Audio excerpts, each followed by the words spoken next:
morning, everybody. This is now 4 o'clock in the morning and we are on the way to Bothaville. Christopher is playing his first Southern Free State game. Yeah. And here we go.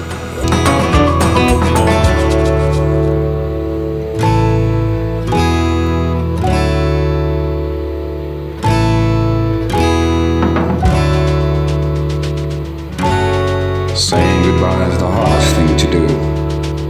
But for us, it's just mere another journey to continue. We'll see you on the other side. Reflecting back on memories of yesterday and today, this is gonna be a joyride.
Sometimes you meet friends from far, and I climb deep into your heart.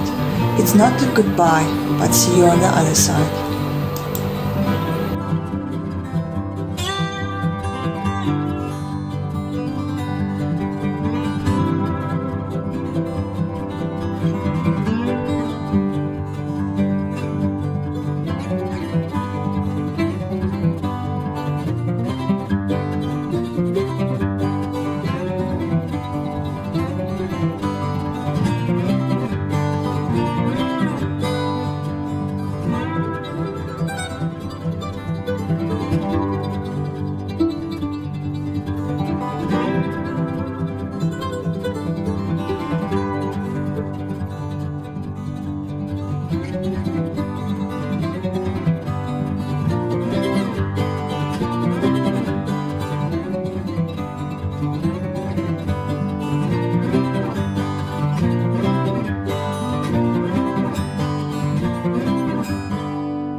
I won't slow down.